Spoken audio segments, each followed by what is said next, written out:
Hi everyone, thanks for clicking the button.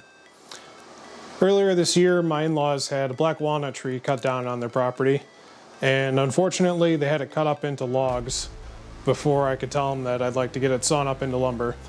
So instead of letting that all go to waste, I decided I'm going to try and make some chairs out of it. If you've never made chairs before, which I really haven't either, one of the nice tools to have is what's called a froe. And what that'll do is make splitting the wood down into spindle-sized pieces and other size pieces for chair making a lot easier and a lot more controlled than trying to do it with an axe or a splitting wedge. I'd made one of these a few years back in a blacksmithing class. I took a piece of old leaf spring and folded it over and then forge welded it, but for one, I don't remember where I put it, and two, it wasn't the best quality anyway. So I decided I'm gonna make a new one for myself. That's what this one is. They're really simple to make. It's just a piece of 3/8 inch bar welded onto a tube with an end cap on it. And while I was at it, figured I might as well make a second one for my dad.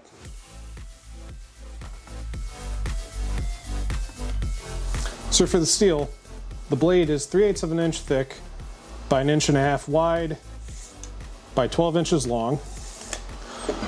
The collar, ideally you could get a piece of 2-inch Schedule 80 pipe for this.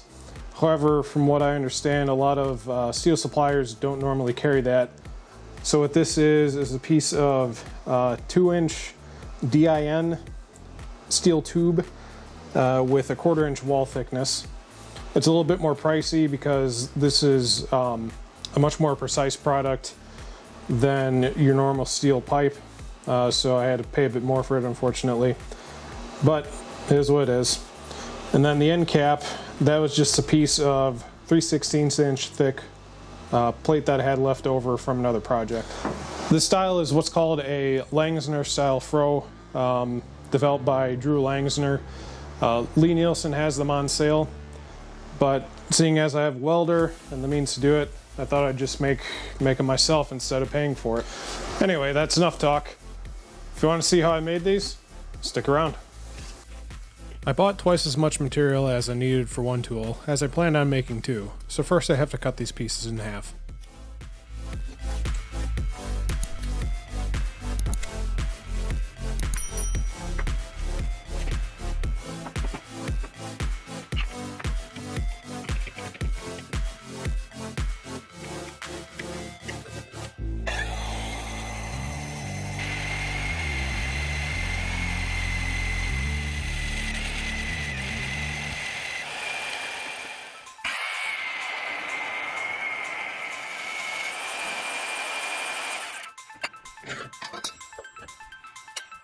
For the end caps, I'm using some leftover 3/16 inch thick plate from another project.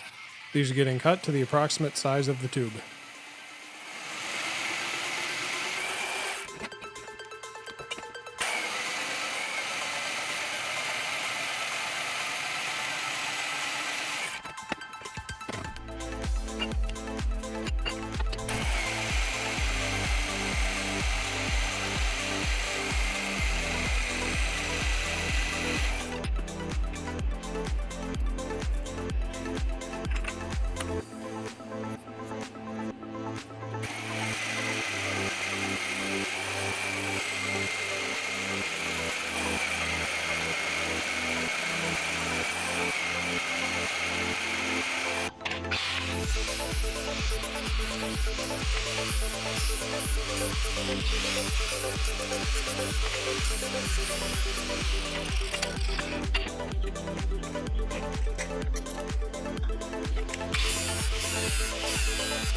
For the weld between the blade and the collar, I'm grinding a double V groove. This allows for a much stronger weld joint than your standard fillet weld.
I made a wooden spacer to position the blade at the center of the collar.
The Fro sold by Lee Nielsen comes with a 30-degree bevel, which I'll grind in with a flap disc. This doesn't need to be super precise, as it's a fairly rough tool.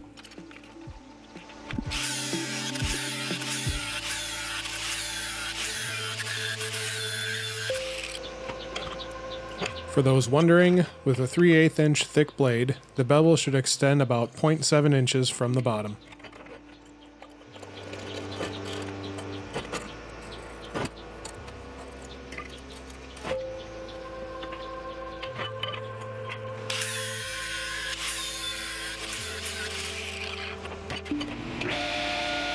With everything welded up, the next step is the handle. I'm making these out of a piece of straight-grained hickory about 22 inches long. As the inner diameter of the collar is 1.5 inches, I'm cutting the handle blanks down to a hair larger than that.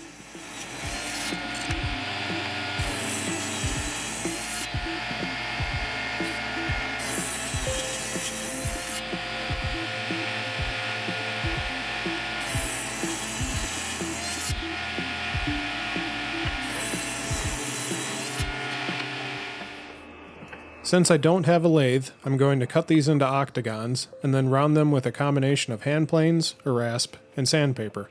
To do that, I need to find center and then trace out the circle and determine where to cut the corners off.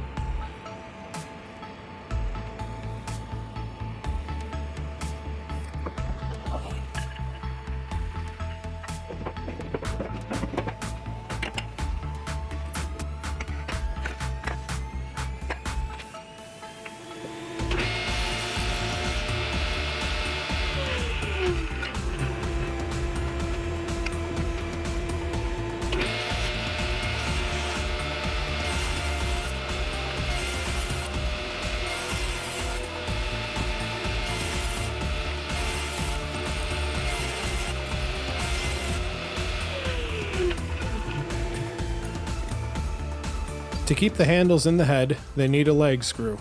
I'm marking an off-centered hole in the head for this. By keeping it off-center, the handle can't twist out.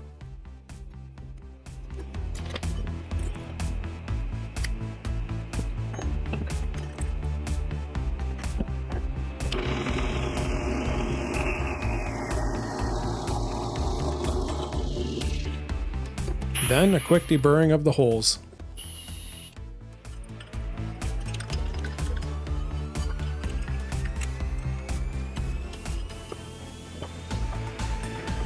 If you don't have a lathe, this is a fairly quick way to get roundish handles without too much work.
Finally, a little chamfer on the end to keep it from splintering.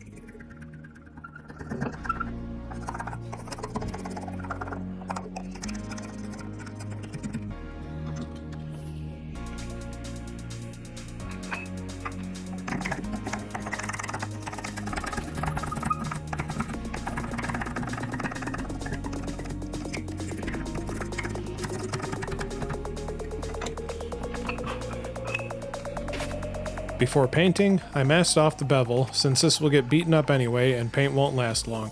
These tools get whacked a lot, so the paint will have a hard task at any rate, but it'll keep from getting rust so quick.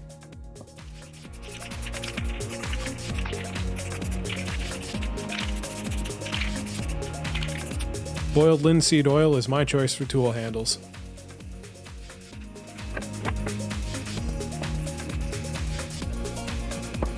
When orienting the handles, they're strongest when the grain is perpendicular to the blade.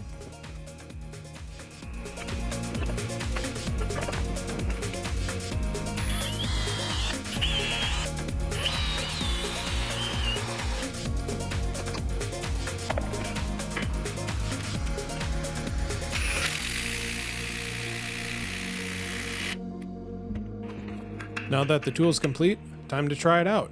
I grabbed a couple pieces of oak from the firewood pile as a test. Traditionally, a root maul would be used instead of a mallet, but I haven't made one yet. You can see that the froe is great at getting a split started, and then twisting the tool completes the split. It's very easy to control where the split happens with a long blade. Here's a perfect spindle-sized piece just waiting to be trimmed down. Time to try a bigger piece. This is where the leverage of the handle comes into play.